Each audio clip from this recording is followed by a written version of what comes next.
ولا يزال وهو السميع العليم. أشهد أن لا إله إلا الله وحده لا شريك له المنزه عن الزمان والمكان والمحمود الذي لم يصل حامد إلا انتهائه. وأشهد شهادة بالإيمان واليقين أن سيدنا محمدا عبده ورسوله المعبود الذي نور من نور الله علمه الله كل مكان وما يكون إلى يوم الدين. وأشهد شهادة بالإيمان واليقين أن سيدنا محمدا المهدي الموعود الذي نور من نور الله قد جاء ومضى فمن أنكره كان من الكافرين. صلى الله عليهما وعلى آلهما وأصحابهما البرات المكرمين. فقد قال الله تعالى في القرآن الكريم والفرقان العظيم: أعوذ بالله السميع العليم من الشيطان الرجيم. بسم الله الرحمن الرحيم. ومن الناس من يقول آمنا بالله وباليوم الآخر وما هم بمؤمنين. قال رسول الله صلى الله عليه وسلم: كيف تهلك أمة أنا أولها والمهدي وسطها والمسيح آخرها ولكن بين ذلك فوج أوج ليسوا مني ولا أنا منهم. قال المهدي الموعود العظيم: مذهب مع كتاب الله واتباع محمد رسول الله. صدق الله العظيم، صدق رسوله النبي الكريم، وصدق المهدي الموعود العظيم. قابل احترام حضرت پیر و مرشد مولانا سید نفیس اختر قدمیری صاحب قبلہ مقدس اللہ العالی، مقابل قدر فقراء اعظام و دانشوران قوم و نوجوانان اسلامیہ، السلام علیکم ورحمۃ اللہ.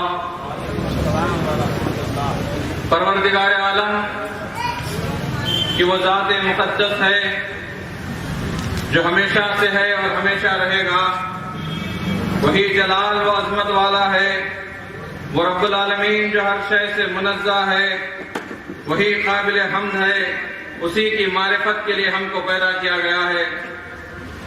درود و سلام محمدین طیبین طاہرین خاتمین معصومین محبوبین عاشقین نورین علیہم السلام پر. اللہ کے کائنات نے اس کائنات کی تخلیق فرمائی اور اس کائنات میں بلندی پر آسمان کو رکھا اور نیچے زمین کو بچھایا گیا، اور اس زمین پر الگ الگ ملک قائم کیے گئے. اس میں ایک ایسا ملک ہے، ایک ایسا مقام ہے جسے عرب کے نام سے یاد کیا جاتا ہے، اور 1400 سال پہلے عرب میں یہ دستور تھا کہ جو بچے کی پیدائش ہوتی ہے تو اس کی پرورش کے لیے اسے دیہات بھیج دیا جاتا ہے. جیسا کہ ابھی آپ نے پیش و مقرر سے بھی اس بات کو سماعت کیا کہ کسی بھی نومولود کی ولادت کے بعد ان کی پرورش کے لیے دیہات کو بھیج دیا جاتا ہے. اسی طرح اسی روایت کے مطابق بی بی حلیمہ بھی مکہ مکرمہ پہنچتی ہے اور وہاں سے ایک حسین و جمیل معصوم کو لے کر اپنے دیہات واپس لوٹ جاتی ہے. اور بی بی حلیمہ سعدیہ یہ سمجھتی ہیں کہ اس حسین و جمیل معصوم کی حفاظت کی ذمہ داری ان کی ہے، ان کی پرورش کی ذمہ داری ان کی ہے، ان کی دیکھ بھال کی ذمہ داری ان کی ہے. لیکن ایک رات ایسی آتی ہے کہ حلیمہ سعدیہ کھلے آسمان کے نیچے لیٹی ہوئی ہیں. اچانک آسمان پر نظر پڑتی ہے تو بی بی حلیمہ کیا دیکھتی ہیں کہ چاند اچانک اپنے مقام سے ہٹ جاتا ہے اور ستارے ادھر سے ادھر ہٹنے لگتے ہیں. حلیمہ سعدیہ حیران ہے کہ ایسا معاملہ کبھی دیکھا نہیں گیا، ایسا معاملہ کبھی پیش نہیں آیا کہ چاند اپنے مقام سے تیزی سے ہٹتا جا رہا ہے، ستارے اپنے مقام کو چھوڑ رہے ہیں. حلیمہ سعدیہ کو یہ گمان ہوا اور جس نومولود کو میں لے کر آئی ہوں، جس جس معصوم کو میں لے کر آئی ہوں وہ بھی کھلے آسمان کے نیچے جھولے میں پڑا ہے، کہیں اسے کوئی نقصان نہ ہو جائے۔ اس ڈر کے ساتھ حلیمہ سعدیہ تیزی کے ساتھ اپنے مقام سے اٹھتی ہے، جھولے کے قریب جاتی ہے، حیرت زدہ ہو جاتی ہیں۔ وہ دیکھتی ہیں کہ یہ حسین و جمیل معصوم اپنے چہرے پر مسکراہٹ لیے ہوئے ہیں اور اپنے معصوم سے ہاتھ کو حرکت دیتے ہیں۔ جیسے ہی ہاتھ سیدھے جانب سے بائیں جانب آتا ہے، چاند مشرق سے مغرب آ جاتا ہے، جیسے ہی ہاتھ ادھر سے ادھر اٹھتا ہے، ستارے یہاں سے وہاں چلے جاتے ہیں۔ ابھی وہ معصوم، وہ حسین و جمیل، وہ شخصیت عظیم نے ابھی اعلان نبوت نہیں کیا، ابھی آپ نے امین و صادق کا لقب نہیں پایا، ابھی آپ نے قرآن کی آیتیں نہیں سنائی، ابھی آپ نے معراج کے سفر کو طے نہیں کیا، ابھی جھولے میں ہے اور جھولے میں یہ بتایا جا رہا ہے کہ دیکھو میں تمہاری طرح کا بشر نہیں ہوں، میں تمہارے جیسا نہیں ہوں، تم مٹی سے بنے ہو اور مٹی اور لکڑی کے کھلونوں سے کھیلتے ہو، میں نور ہوں، میں وہ نور ہوں جو خدا تعالیٰ کے نور کے فیض سے بنایا گیا ہوں، میں وہ نور ہوں جس کے نور کے فیض سے کائنات سجائی گئی ہے، میں نور ہوں اور میرے کھلونے بھی نور ہے، جہاں جہاں ہاتھ کا اشارہ کرتا ہوں وہاں چاند و سورج، چاند و ستارے کھلونا بن کر ہٹتے جاتے ہیں۔ یہ وہ نور ہے جس کو جب زمین پر اتارا گیا تو اللہ تبارک تعالیٰ نے محمد الرسول اللہ کہہ کر پکارا، اور اسی محمد الرسول اللہ صلی اللہ علیہ وسلم سے جب امت کی ہلاکت کے بارے میں پوچھا گیا تو سرکار دو عالم صلی اللہ علیہ وسلم نے ارشاد فرمایا، میری امت کیسے ہلاک ہوگی جس کی ابتدا میں ہوں، جس کے درمیان میں مہدی ہیں اور جس کے آخری حصے میں حضرت عیسیٰ ابن مریم ہیں۔ حاضرین محترم، یہ مشکوٰۃ شریف کی حدیث نمبر 6025 ہم بارہا سنتے آئے ہیں، ہماری مسجدوں میں بھی لگی ہوئی ہے، لیکن یہ حدیث کا درمیانی حصہ ہے، اور آج بندے کا موضوع درمیانی حصہ نہیں ہے بلکہ اس حدیث کا ایک آخری حصہ ہے جس میں اللہ کے رسول صلی اللہ علیہ وسلم نے ارشاد فرمایا، وَلَكِنْ بَيْنَ ذَلِكَ فَوْجٌ أَوَجُّ لَيْسُ مِنِّي وَلَا أَنَا مِنْهُمْ۔ یعنی اللہ کے رسول اسی مشکوٰۃ کی حدیث میں ارشاد فرماتے ہیں کہ یعنی درمیانی حصے میں ایک ٹیڑھی جماعت ہوگی جو نہ مجھ سے ہے اور نہ میں ان سے ہوں۔ کس کے درمیانی حصے میں؟ حضرت امام مہدی موعود علیہ السلام کی بعثت کے بعد حضرت عیسیٰ کے زمانے کے آنے تک یہ جو درمیانی حصہ ہے، ان دونوں کے درمیان ایک جماعت ہوگی، اور وہ ٹیڑھی جماعت کے نام سے اللہ کے رسول نے یاد کیا، اور رسول اللہ صلی اللہ علیہ وسلم نے فرمایا کہ نہ میں ان سے ہوں اور نہ وہ مجھ سے ہے۔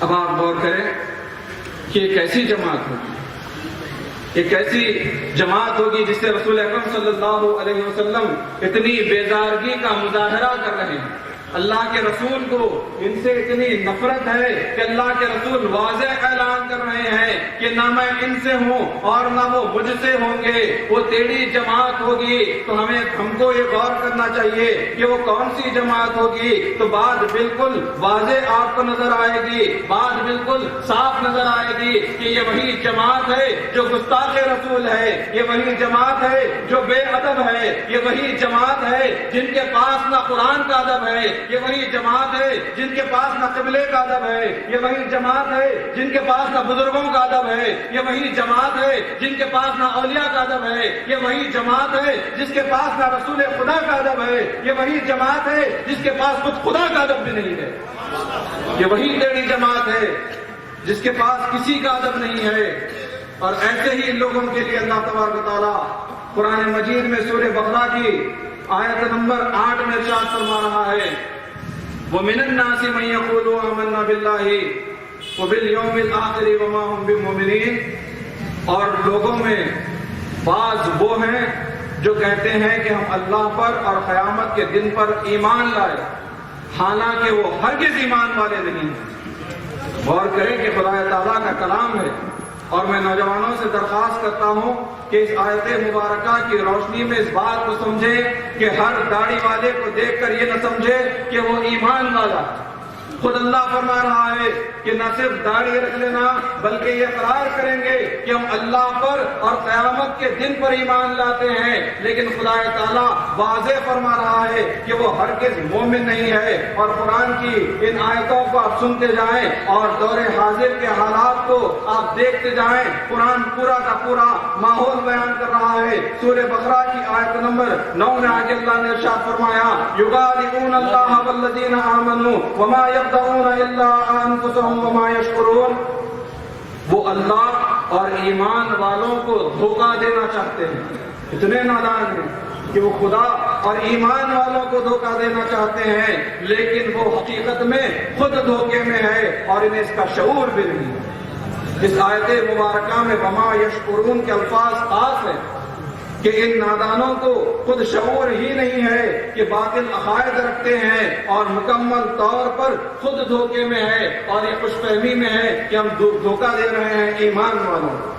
پھر آگے اللہ نے ارشاد فرمایا فی قلوبہم مرض فزادہم اللہ مرضا ولہم عذاب علیم بما کانوا یکذبون، ان کے دلوں میں بیماری ہے، بس اللہ تبارک و تعالیٰ نے ان کی بیماری کو اور بڑھا دیا ہے اور ان کے لیے دردناک عذاب ہے، کیونکہ وہ جھوٹ بولنے والے ہیں، وہ جھوٹے ہیں جن کی وجہ سے وہ بیمار ہیں، اور آخرت میں بھی ان کے لیے سوائے دردناک عذاب کے اور کچھ نہیں ہوگا۔ آگے آیت نمبر 11 میں اللہ تبارک و تعالیٰ ارشاد فرماتا ہے اور جب ان سے کہا جاتا ہے کہ زمین میں فساد برپا نہ کرو تو کہتے ہیں کہ ہم تو اصلاح کر رہے ہیں۔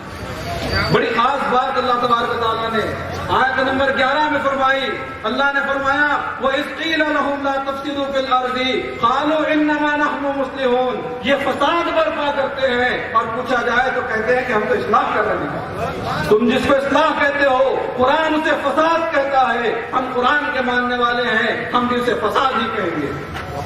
اور پھر اگر ان سے کہا جائے، پھر آگے اللہ تعالیٰ نے سورہ بقرہ کی آیت نمبر 12 میں آگاہ بھی کیا ایمان والوں کو کہ آگاہ ہو جاؤ، یہی لوگ فساد برپا کرنے والے ہیں، ان کی اصلاح کا دعویٰ سچا نہیں ہے بلکہ یہ فساد برپا کرنے والے ہیں اور ان کو احساس تک نہیں ہے۔ اور سورہ بقرہ کی آیت نمبر 13 میں اللہ تبارک و تعالیٰ نے خاص بات بیان کی کہ اور جب ان سے کہا جاتا ہے کہ تم بھی ایمان لاؤ، تم بھی ایمان لاؤ جیسے کہ دوسرے لوگ ایمان لائے ہیں، اللہ تبارک و تعالیٰ ان کے جواب کو 1400 سال پہلے بیان کر رہا ہے اور اللہ تبارک و تعالیٰ کا فرمانے والی ہے کہ وہ جواب دیں گے کہ ہم بھی ایمان لائے ان بیوقوفوں کی طرح، جبکہ اللہ نے آگے فرمایا کہ حقیقت میں بیوقوف تو وہ خود ہوں گے لیکن انہیں اس بات کا علم نہیں ہے۔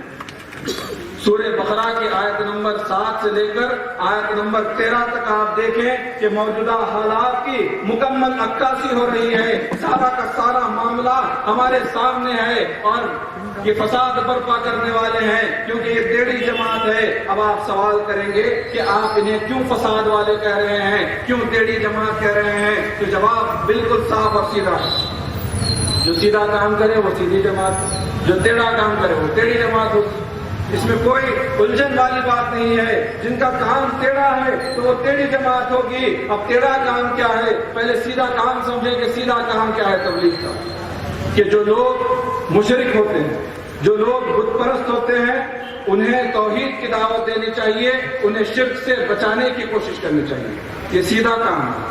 اور ٹیڑھا کام کیا ہے ٹیڑھی جماعت کا؟ کہ جو کلمہ گو ہو، جو خود خدا تعالیٰ کی توحید کو ماننے والا ہے، جو شرک سے بچا ہوا ہے، اسی کو توحید کی دعوت دی جا رہی ہے۔ وہ پہلے سے ہی بیچارہ توحید والا، وہ شرک سے محفوظ ہے، آپ اسی کو شرک کی دعوت دینے کے نام پر فساد پھیلاتے ہیں، گمراہی پھیلاتے ہیں۔ اور اس بات کو آپ سمجھیں کہ بخاری شریف کی حدیث ہے، بخاری کہنے والوں غور سے سنو، جلد نمبر 1 حدیث نمبر 1257 عربی ایڈیشن ہے۔ حضرت عقبہ روایت کرتے ہیں کہ رسول اکرم صلی اللہ علیہ وسلم اپنے ممبر پر تشریف لائے اور ارشاد فرمایا کہ اے لوگوں، میں تم سے پہلے وصال کر جاؤں گا۔ اللہ کے رسول نے فرمایا کہ میں تم سے پہلے وصال کر جاؤں گا، اور آگے اللہ کے رسول نے فرمایا فَأَنَا شَاهِدٌ عَلَيْكُمْ، وصال کے بعد بھی میں تم پر گواہ رہوں گا۔ مطلب یہ کہ حضور صلی اللہ علیہ وسلم وصال کے بعد بھی تم کو ایسے دیکھتے رہیں گے، اس مقام پر ان کے عقیدے کا رد ہو گیا کہ بخاری کی حدیث سے یہ ثابت ہوتا ہے کہ رسول زندہ ہیں اور دیکھ رہے ہیں. اور پھر آگے اللہ کے رسول نے فرمایا قسم ہے اللہ کی کہ میں اس وقت بھی اسی طرح حوض کوثر کو دیکھ رہا ہوں. اس وقت بھی جب اللہ کے رسول ممبر پر تشریف فرما ہے آپ فرماتے ہیں کہ میں اس وقت بھی حوض کوثر کو دیکھ رہا ہوں. یہاں دوسرے عقیدے کا رد ہوا. ان الفاظ میں رسول کا علم غیب ظاہر ہو رہا ہے.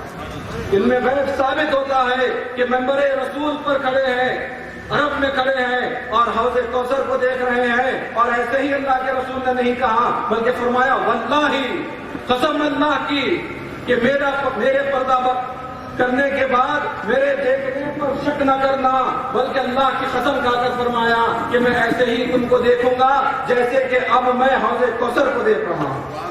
پھر آگے اللہ کے رسول نے فرمایا کہ اللہ نے زمین کے سارے خزانے مجھے عطا کر دیے ہیں.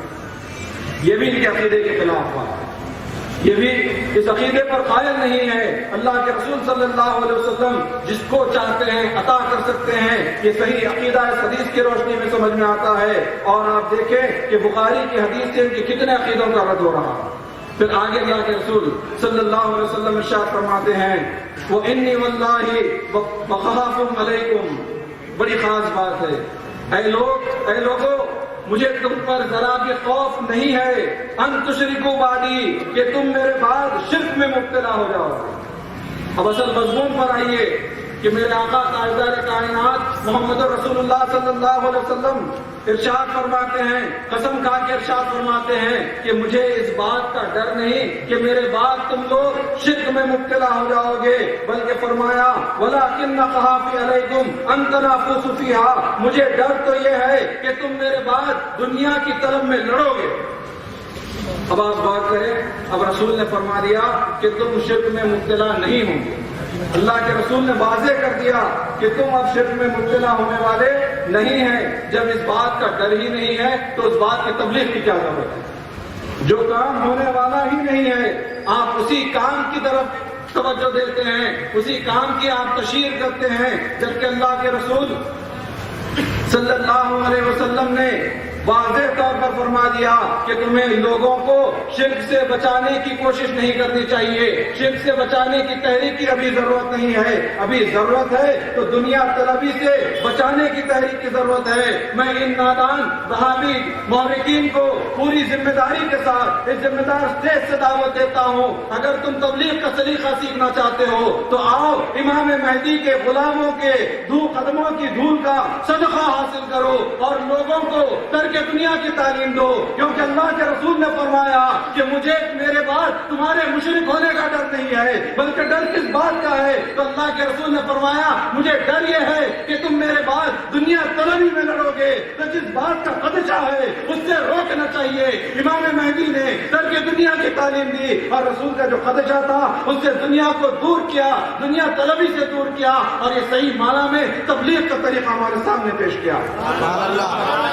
جس چیز کا ڈر ہی نہیں آپ اسی سے روکتے ہیں, اور جس سے اللہ کے رسول نے خدشہ بیان کیا اس سے آپ بے خود غافل ہیں. اور پھر جس بات کا خدشہ ہے کہ تم دنیا کے لیے لڑو گے, دین کے نام پر تم وہی دنیا بٹور رہے ہو. ایک کو وہاں بھی بناؤ 2500 لے لو, اس کے اوپر والے کو 3200, اس سے اوپر والے کو 4000.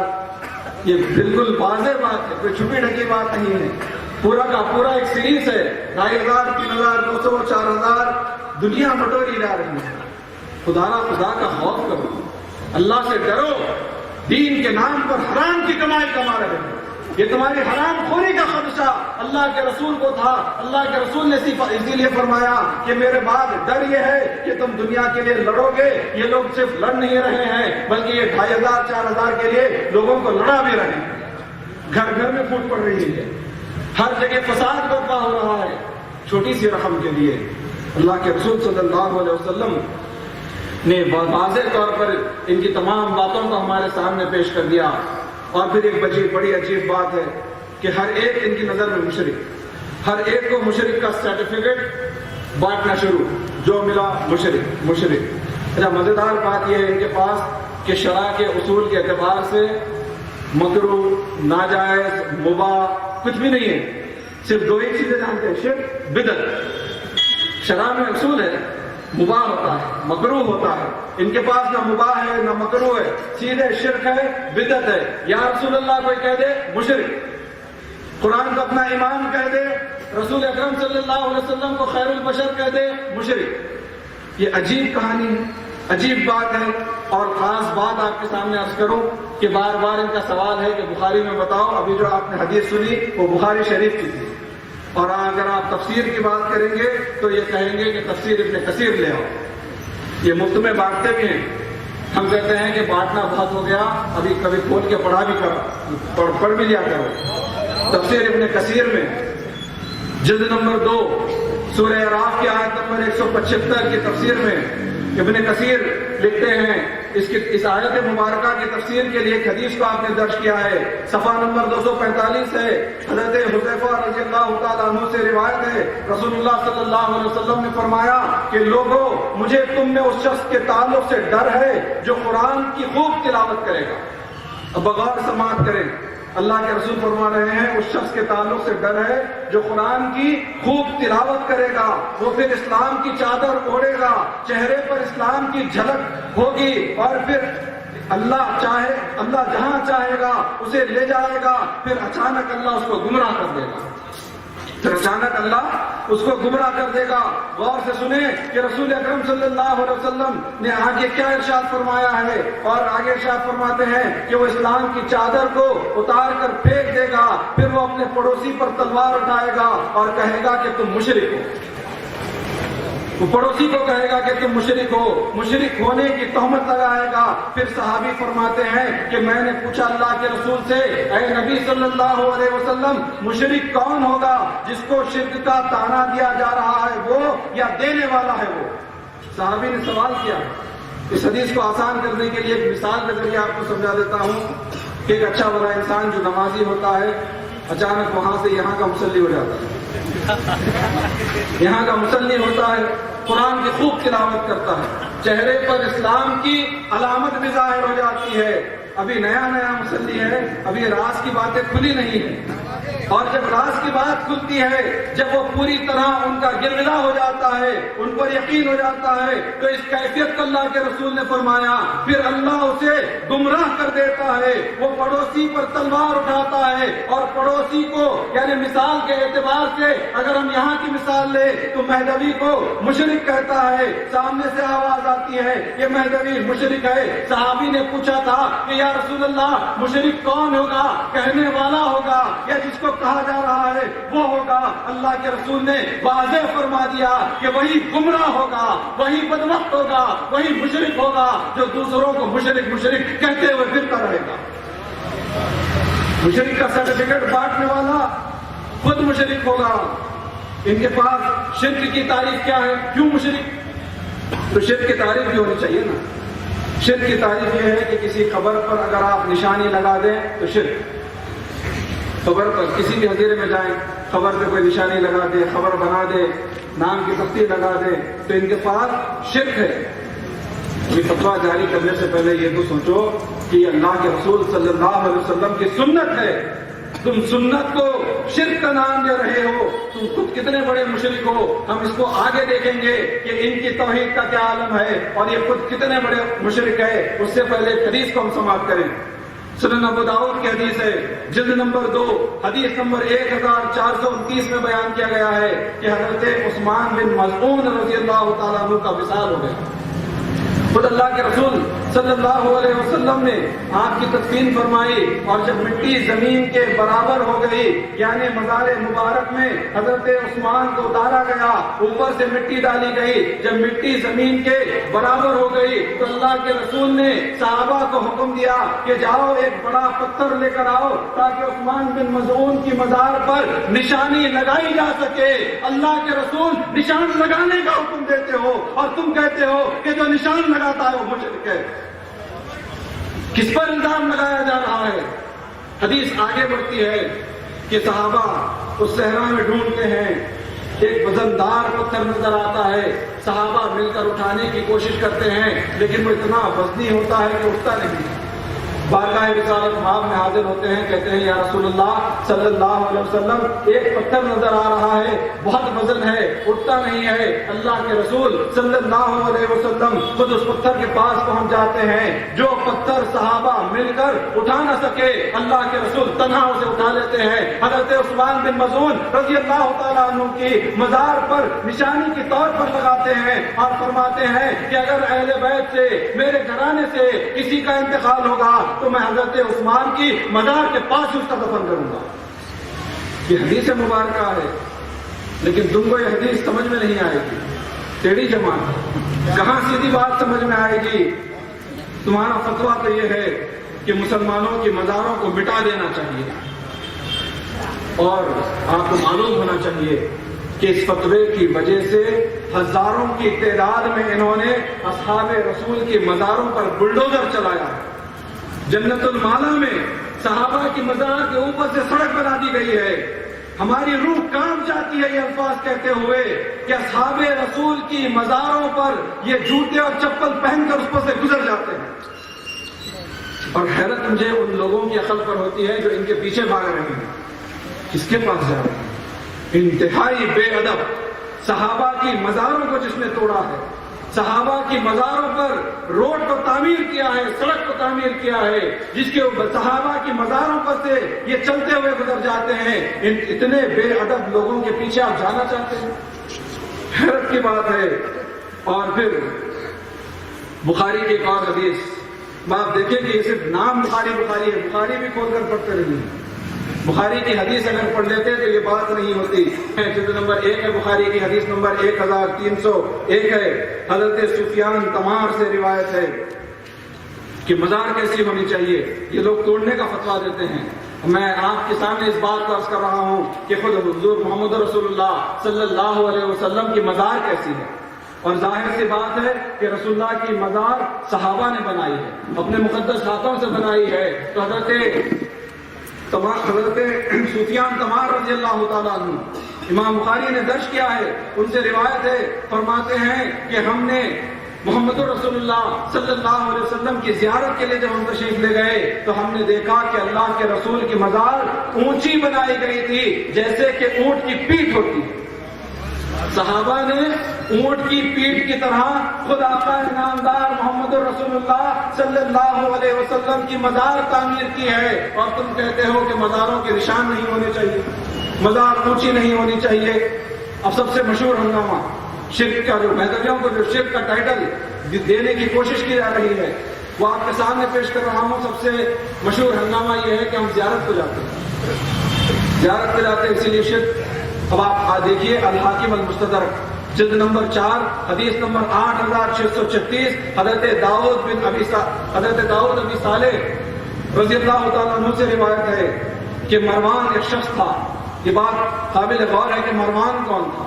مروان جو حضرت عثمان غنی اور حضرت امام حسین کی شہادت کے لیے جو سازش رچی گئی اس میں سے ایک شخص تھا، جو قاتلان عثمان غنی، قاتلان امام حسین میں اس کا شمار ہوتا ہے۔ وہ شخص مروان ہے، اور مروان ایک مرتبہ مسجد نبوی کے پاس سے گزر رہا ہے۔ اس نے دیکھا کہ ایک شخص ہے جو اللہ کے رسول صلی اللہ علیہ وسلم کی مزار مبارک پر اپنا چہرہ لگائے ہوئے ہے۔ اب آپ غور کریں کہ جب چہرہ مزار کو لگائے ہوئے ہیں تو مزار کتنی اونچی ہوگی؟ پہلی بات یہ سمجھ میں آئی، زمین دوز ہوتی، زمین کے برابر ہوتی تو چہرہ لگانے کا سوال ہی نہیں ہے۔ دوسری بات یہ ہے کہ ہاتھ رکھ کر قدم بوسی نہیں کی جا رہی ہے، چہرہ لگائے ہوئے ہیں۔ واضح حدیث میں الفاظ ہے کہ ایک شخص جو چہرہ لگائے ہوئے ہیں، مروان پوچھتا ہے کہ اے شخص تو جانتا ہے کہ تو کیا کر رہا ہے؟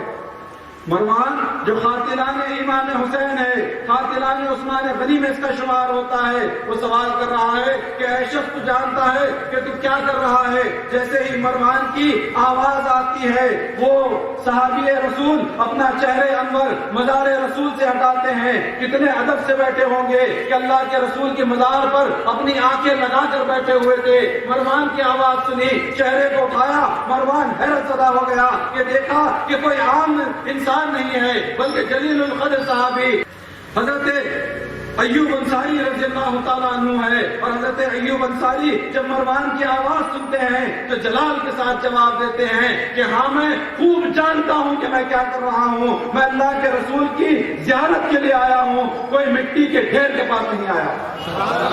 حضرت ایوب انصاری فرماتے ہیں کہ میں زیارت کے لیے آیا ہوں، تو بات واضح ہو جاتی ہے کہ جو زیارت کے لیے جاتے ہیں وہ حضرت ایوب انصاری کے پیروکار ہیں، اور جو زیارت سے روکتے ہیں وہ مروان جیسے قاتلان حسین کے پیروکار ہیں۔ زیارت سے روکنے والا مروان جیسا ہوگا، اسی کے نقش قدم پر چلنے والا ہوگا۔ اب جب آپ ان احادیث کو پیش کریں گے تو وہ صاف طور پر آپ کے سامنے کہہ دیں گے کہ یہ حدیث ضعیف ہے۔ ایک مزیدار بات ہے کہ علم کے اعتبار سے بھی ان کے پاس مولوی، عالم، قانون، فاضل کچھ نہیں ہوتا ہے، سیدھے مجتہد ہو جاتے ہیں۔ دو درجے ان کے پاس، یا تو کوئی مجتہد بن رہا ہوتا ہے یا کوئی مجتہد بن چکا ہوتا ہے۔ جو مجتہد بن رہا ہوتا ہے آپ حدیث پیش کریں کہہ دے گا کہ ضعیف ہے، جو مجتہد بن چکا ہوتا ہے آپ حدیث پیش کریں کہہ دے گا حدیث ضعیف موضوع ہے۔ ابھی بننے میں تھے تو ضعیف تک تھے، جب بن جاتے ہیں تو سیدھے موضوع قرار دیتے ہیں۔ یہ ان کا حال ہے، جبکہ آپ کو معلوم ہونا چاہیے کہ یہ وہابی نوجوان جن کو ٹھیک طرح سے اردو پڑھنا بھی نہیں آتا، میں پورے دعوے کے ساتھ یہ بات کر رہا ہوں کہ اکثریت ان کی جماعت میں ایسی ہے جن کو یہ تک پتا نہیں کہ لفظ حدیث ہاں سے لکھا جاتا ہے یا پے سے لکھا جاتا ہے۔ جیم کے بعد جو ہاں ہے اردو زبان میں اس سے حدیث لکھا جاتا ہے، یا گول ہے دو چشمی ہے سے حدیث لکھا جاتا ہے، اس بات کی بھی ان کو خبر نہیں ہوتی، لیکن یہ خود کو مجتہد اعظم سمجھ کر دعویٰ کر دیتے ہیں، فیصلہ دے دیتے ہیں کہ یہ حدیث ضعیف۔ حدیث دیکھنا تو دور کی بات، آپ کو بتاؤں کہ حدیث کی کتاب کو بھی نہیں دیکھتے، ذاتی تجربہ ہے، آپ کے سامنے پیش کر رہا ہوں کہ نوجوان لڑکا بندے سے گفتگو کے لیے آیا، سوالات کرنے لگا، بندے نے جواب دیا۔ اب جب جواب سنتا جا رہا ہے ایک ہی سوال، یہ بخاری میں ہے، یہ بخاری میں ہے، طوطے پر یہی رٹایا جاتا ہے اسے کہ یہ بخاری میں ہے۔ اب بار بار بندہ سوال سنتا جا رہا ہے، بندے نے عرض کیا کہ ٹھیک ہے بیٹا، جو جو بخاری میں ہے سب تم کو بتاتا ہوں، پہلے تم یہ بتاؤ کہ بخاری کا کلر کیا ہے، بخاری کا جو ٹائٹل پیج ہے اس کا رنگ کیا ہے۔ اب طوطے کو یہ رٹایا نہیں گیا تھا، وہ چونک گیا بیچارہ، بولے 2 منٹ دیجئے میں مولانا سے پوچھ لیتا ہوں۔ مولانا کو فون لگایا گیا، مولانا سے پوچھا گیا کہ مولانا بخاری کا رنگ کیا ہے۔ اب مولانا میں بڑے علامہ نکلے، مولانا نے جواب دیا کہ بخاری ہرے رنگ کی ہوتی ہے۔ ارے نادانو، بخاری کا کوئی رنگ نہیں ہوتا، جو پبلشر جیسے چاہے اپنا ٹائٹل پیج ڈیزائن کر لیتا ہے۔ تم کبھی بخاری کے ہاتھ میں لے کر نہیں دیکھے اور ہم سے سوال کرتے ہو کہ بخاری میں کہاں ہے۔ اگر تم کو یہی شوق ہے، اگر یہی سوال کا تم کو شوق ہے کہ بخاری میں کہاں ہے، تو آؤ آج ہم تم سے سوال کرتے ہیں کہ سلفی فیسٹیول منایا جاتا ہے، سلفی فیسٹیول منایا جاتا ہے، اس میں تم ناچتے ہو، میوزک بجاتے ہو، بتاؤ یہ بخاری میں کہاں ہے۔ آپ کتنی عجیب بات کر رہے ہیں۔ سعودی عرب میں نیشنل ڈے منایا جاتا ہے، اس میں ناچتے ہیں، بتاؤ یہ بخاری میں کہاں ہے۔ پیس ٹی وی پر بچوں کو میوزک لگا کر نچایا جاتا ہے، بتاؤ یہ بخاری میں کہاں ہے۔ یہ تو بات بےہودگی کی ہوئی، اور آپ دیکھیں کہ انتہا ہے بے ادبی کی، بےہودے پن کی، کہ مسجد حرم کا امام، مسجد نبوی کا امام، نماز شروع ہو چکی، فون آ گیا، نماز کو چھوڑ کر فون پر بات کرنے چلا گیا، بتاؤ یہ بخاری میں کہاں ہے۔ تمہارے امام حالت نماز میں قرآن کے اوراق پڑھاتے ہیں، قرآن کو دیکھ کر پڑھتے ہیں، بتاؤ یہ بخاری میں کہاں ہے۔ جنت البقیع میں تم نے بی بی فاطمہ اور اہل بیت کی مزاروں کو توڑا ہے، بتاؤ یہ بخاری میں کہاں ہے۔ جنت المالا میں بی بی خدیجۃ الکبریٰ رضی اللہ تعالی عنہا کی مزار کو شہید کیا گیا ہے، بتاؤ یہ بخاری میں کہاں ہے۔ بی بی آمنہ والدہ محمد رسول اللہ صلی اللہ علیہ وسلم کی مزار پاک مبارک پر کچرے کی کنڈی بنا دی گئی ہے، بتاؤ یہ بخاری میں کہاں ہے۔ نماز میں تم نماز میں رکعت باندھنے کے بعد تم جو حرکتیں کرتے ہو، ہر طرف کھجاتے جاتے ہو، بتاؤ یہ بخاری میں کہاں ہے؟ ایسے سب وہ سوالات کر سکتا ہوں، لیکن سب سے ایک اہم سوال، سب سے آخری سوال تم سے یہ ہے، اور یہ دعویٰ ہے، یہ چیلنج کے ساتھ سوال کر رہا ہوں، یہ سوال کا جواب لے کر آؤ، میں تمہاری غلامی کرنے کے لیے تیار ہوں۔ اگر تم اس سوال کا جواب نہ لا سکو، اس سوال کا جواب نہ لا سکو تو امام مہدی کے غلام بن جاؤ اور مہدی موعود کی غلامی میں آ جاؤ۔ پوری ذمہ داری سے سوال کر رہا ہوں کہ یہ جو تم پوچھتے ہو بخاری میں کہاں ہے، بخاری میں کہاں ہے، مجھے یہ بتاؤ کہ صرف بخاری کی حدیث سے ہی استدلال لینا، صرف بخاری کی حدیث کو ہی حجت ماننا، یہ بات بخاری میں کہاں ہے؟ یہ بات بخاری میں کہاں لکھی ہوئی ہے؟ بخاری کی کس حدیث میں یہ بات ہے کہ صرف بخاری سے دلیل لی جا سکتی ہے؟ کیا امام بخاری نے اپنے مقدمے میں لکھا کہ صرف بخاری سے حدیث لی جا سکتی ہے؟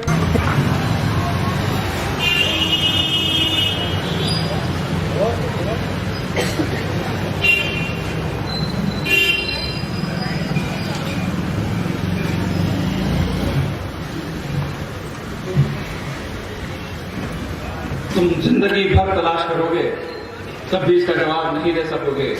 اگر حق پرست ہو تو آؤ، امام مہدی موعود علیہ السلام کی غلامی میں آ جاؤ، نجات ہو جائے گی۔ اور تم کو بتاؤں کہ امام بخاری کا خود کا طریقہ کیا تھا۔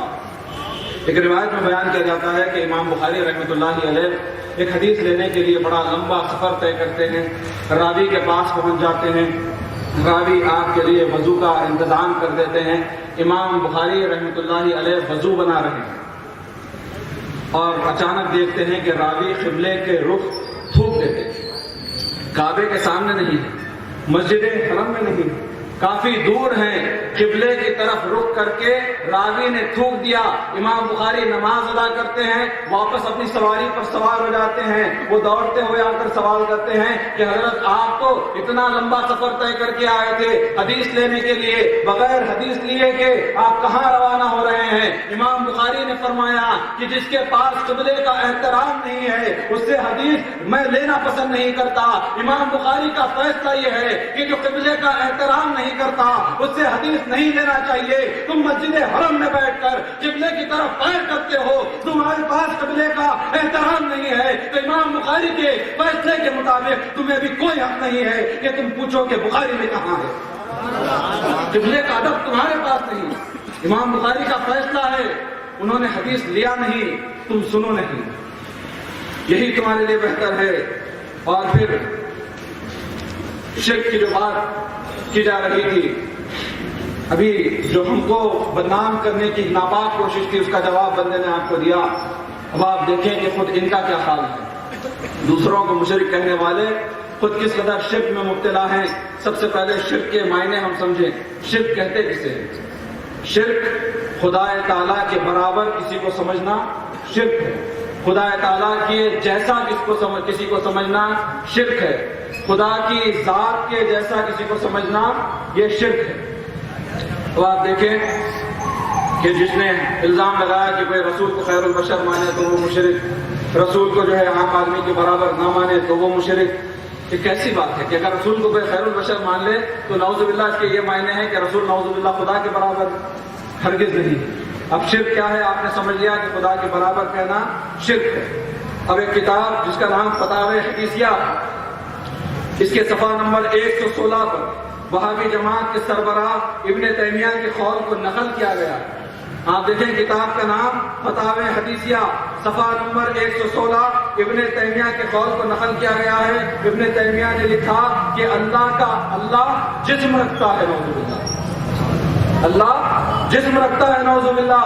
آگے لکھا جاتا ہے وہ جہت بھی رکھتا ہے، وہ جگہ بھی بدلتا ہے، اور وہ عرش کے برابر ہے، نہ عرش سے بڑا ہے نہ عرش سے چھوٹا ہے، معاذ اللہ، معاذ اللہ، استغفر اللہ۔ عرش کے برابر ہے، یہ شرک نہیں، یہ تمہارے علماء کا عقیدہ ہے۔ تم سب سے بڑے مشرک ہو اور اپنے شرک کو چھپانے کے لیے دوسروں کو مشرک کا فتویٰ دیتے ہو۔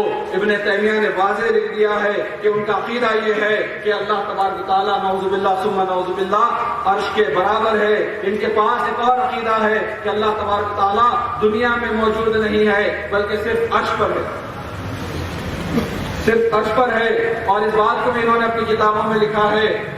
ابن تیمیہ کی کتاب ہے العقیدۃ الواسیہ، فردوس پبلیکیشن سے چھپی ہے دلی سے چھپی ہے، صفحہ نمبر 50 ہے، جس پر لکھا ہوا ہے کہ اسی طرح اللہ تعالیٰ عرش پر جلوہ افروز ہو کر اپنی ساری مخلوقات کی نگرانی کر رہا ہے اور ان کے سارے حال سے باخبر ہے۔ یعنی اللہ دنیا میں موجود نہیں ہے، نعوذ باللہ، صرف عرش پر ہے، جبکہ اللہ نے قرآن میں فرمایا اللہ نور السماوات والارض۔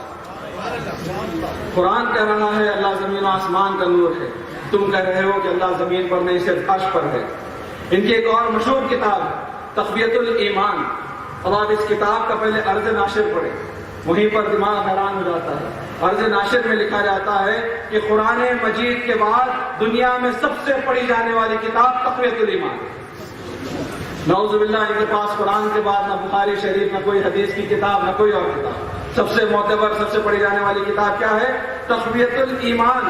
اور اس کتاب کے صفحہ نمبر 86 میں کہنے کے لیے زبان کو ہمت نہیں ہو رہی ہے، لیکن یہ باطل عقائد نوجوانوں کے سامنے پیش کرنا ضروری ہے۔ تقویۃ الایمان کے صفحہ نمبر 86 پر لکھا جاتا ہے کہ اللہ کے مکر سے ڈرنا چاہیے، نعوذ باللہ۔ یعنی نعوذ باللہ ان کا عقیدہ یہ ہے کہ اللہ مکر کرتا ہے، مکر کہتے ہیں دھوکہ دینے کو، استغفر اللہ، یہ کہتے ہیں کہ اللہ دھوکہ دیتا ہے، نعوذ باللہ اللہ جھوٹ بولتا ہے، یہ ان کا عقیدہ ہے۔ تقویۃ الایمان جس کے تعلق سے خود انہوں نے لکھا کہ یہ سب سے زیادہ پڑھی جانے والی کتاب، اور اس میں اس عقیدے کو پیش کیا گیا۔ یہ شرک نہیں ہے، ہم رسول کو خیر البشر کہیں، شرک امام مہدی اور قرآن کو اپنا امام مانے، شرک۔ تمہارے شرک پر بھی تو غور کرو کہ تم کتنے بڑے مشرک ہو، کیا کیا تمہارے پاس عقیدے ہیں۔ اور جو لوگ بھاگ بھاگ کر ان کے پیچھے نمازوں کو جاتے ہیں، مہدویوں کی مسجدوں میں نماز اس لیے نہیں پڑھتے، جیسا کہ بندے نے ابھی کہا ہے کہ امام مہدی اور قرآن کو ہم اپنا امام مانے تو تکلیف ہو جاتی ہے، شرک نظر آتا ہے۔ تم جس کے پاس جا رہے ہو اس کے پاس تو خود خدا کا تصور ہی نہیں ہے۔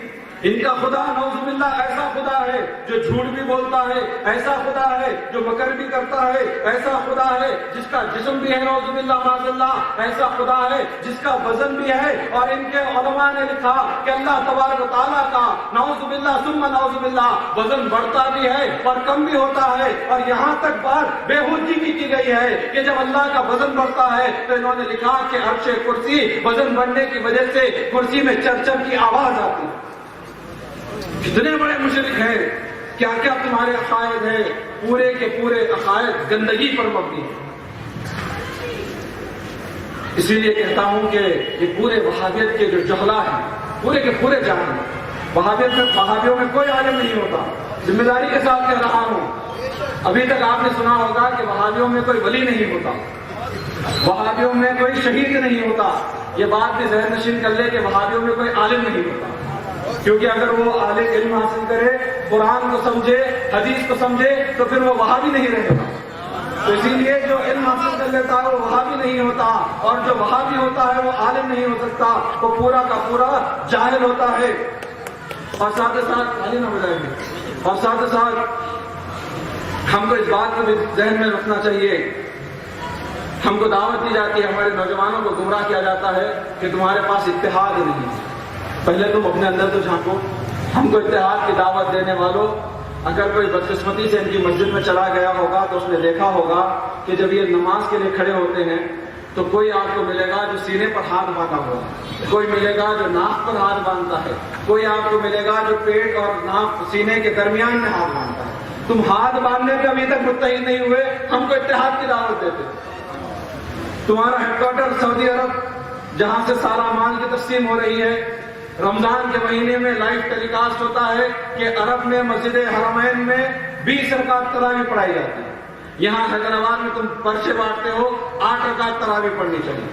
تمہارے آقا وہاں 20 رکعت تراویح پڑھا رہے ہیں اور تم یہاں 8 رکعت تراویح پڑھ رہے ہو، کہاں اتحاد ہے تم میں؟ معمولی باتوں پر اختلاف ہے، تم نماز کے طریقے پر آج تک متحد نہیں ہو سکے، اس میں تمہارا اختلاف ہے، اور ہم کو یہ دعوت دیتے ہیں کہ متحد ہو جاؤ۔ اختلاف صرف ان کے اعمال میں نہیں، ان کی پہچان پر بھی اختلاف ہے۔ آپ دیکھیں، کہیں یہ وہابی ہو جاتے ہیں، کہیں سلفی ہو جاتے ہیں، کہیں اہل حدیث ہو جاتے ہیں، کہیں کچھ اور ہو جاتے ہیں۔ اب ایک نیا نام آیا ہے توحید جماعت۔ بندے کو اللہ تعالیٰ نے موقع دیا تمل ناڈو جانے کا، تمل ناڈو اللہ لے گیا، وہاں پر ہمارے مذہبی بھائیوں نے بندے کے سامنے اس بات کو رکھا کہ یہاں ایک جماعت ہے، توحید جماعت، جو بڑا پریشان کرتی ہے، ان کا کام ہی پریشان کرنا ہے، جہاں جاتے ہیں پریشان کرتے ہیں۔ تو بندے نے کہا کہ تبلیغی سنا تھا، بریلوی سنا تھا، یہ توحید جماعت کون سی ہے؟ خیر بلائیے بات کرتے ہیں۔ 5-6 افراد آئے، کچھ دیر گفتگو ہوئی، ان کے عقائد جب سامنے آئے تو بندے نے کہا کہ بھائی یہ تو سارے کے سارے اہل حدیث کے عقائد ہیں۔ تو کہنے لگے کہ ہاں ہم حقیقت میں اہل حدیث ہیں۔ بندے نے پوچھا کہ پھر یہ توحید جماعت کیا ہے؟ تو کہنے لگے کہ لوگوں کی جہالت کی وجہ سے اپنا نام بدلنا پڑا، کیونکہ ہم سے پہلے ہمارے کچھ ساتھی اس گاؤں میں آئے اور کہنے لگے کہ ہم اہل حدیث ہے، تو لوگوں نے مار کر بھگا دیا، اسی لیے اب ہم آئے ہیں تو توحید جماعت کے نام سے آئے۔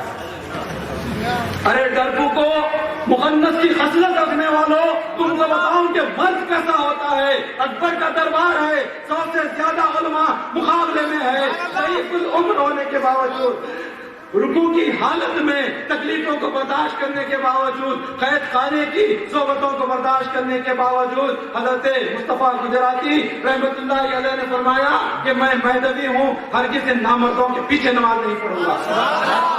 یہ مرد ہے۔ ایک گاؤں میں تھوڑی سی مار پڑی، تم نے اپنی پہچان بدل دی۔ ہماری 550 سال کی تاریخ اٹھا کر دیکھو، رنگریز 14 سے اب جمعہ شہید تک آپ کو ملے گا کہ کوئی دنیا میں کوئی ایسی طاقت نہیں ہے جو ہمیں اپنے اقرار سے روک سکے۔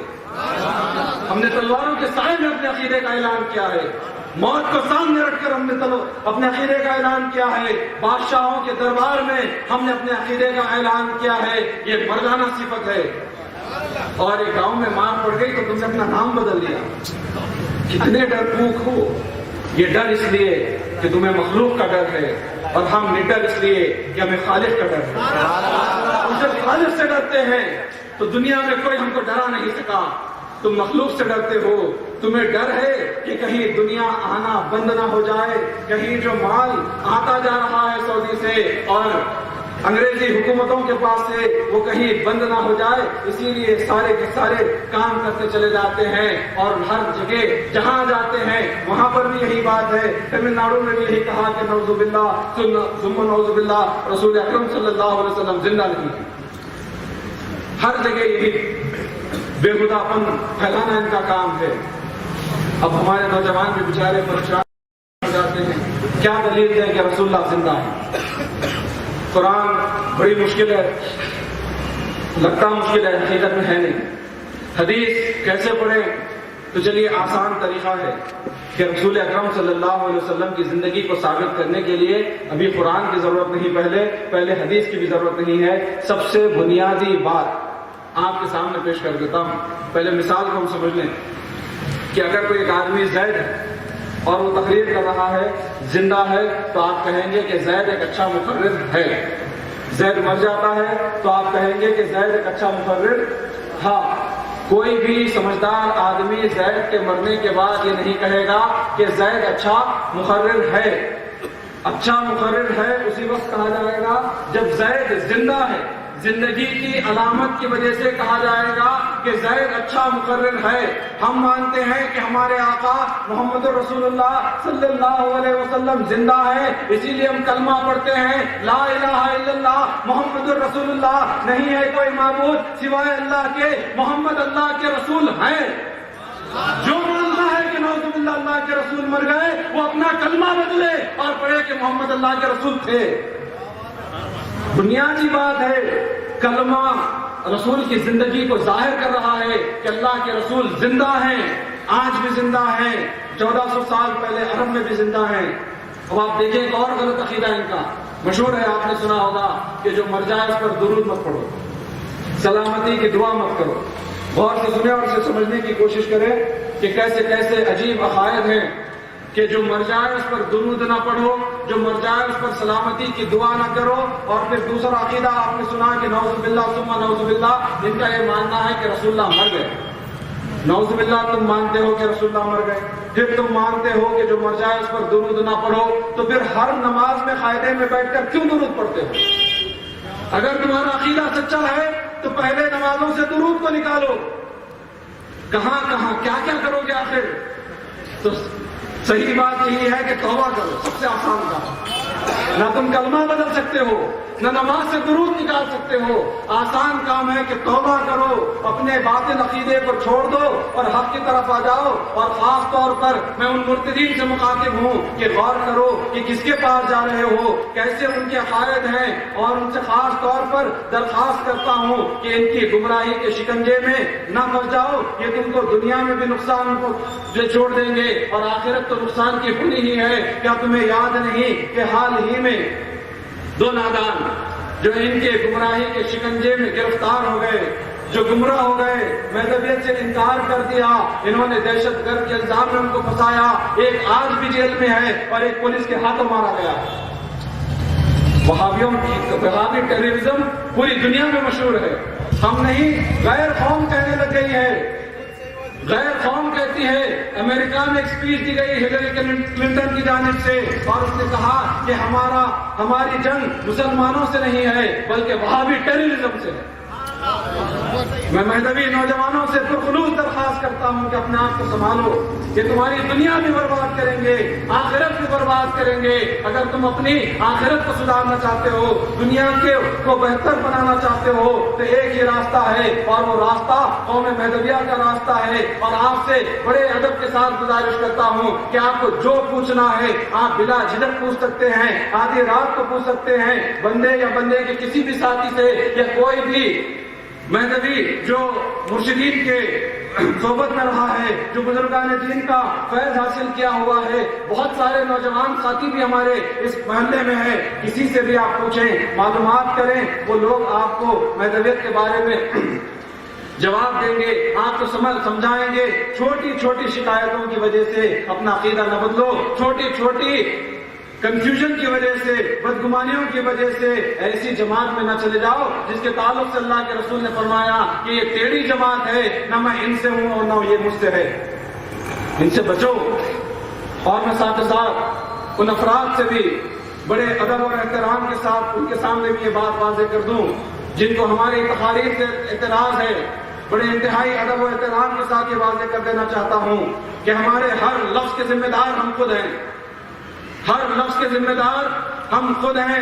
ہماری کہی ہوئی بات کے لیے آپ کو کسی بھی قسم کی مصیبت نہ ہوگی، کوئی پریشانی نہ ہوگی، آپ کو کسی بات کا جواب دینا نہ ہوگا، بلکہ ہر بات کے جواب دے ہم خود ہوں گے۔ اور نوجوانوں سے گزارش کروں گا کہ آپ علم حاصل کریں، آج ضرورت ہے علم حاصل کرنے کی۔ ہم اس قوم سے تعلق رکھتے ہیں جہاں پر میرے آقا بندگی میاں شاہ قنویر صدیق ولایت رضی اللہ تعالیٰ عنہ سے علمی جنگ کا مطالبہ کیا گیا، تو میرے آقا نے فرمایا کہ الف لام میم کے الف سے والناس کے سین تک ہر حرف سے ثبوت میں بھی دے سکتا ہوں۔ میرے آقا سے جسمانی جنگ کا مطالبہ کیا گیا تو میرے آقا نے تلوار نہیں اٹھائی بلکہ کوڑے سے ایسا وار کیا کہ دشمن تو دشمن، وہ جس گھوڑے پر بیٹھا ہے اس کے بھی 2 ٹکڑے ہو گئے۔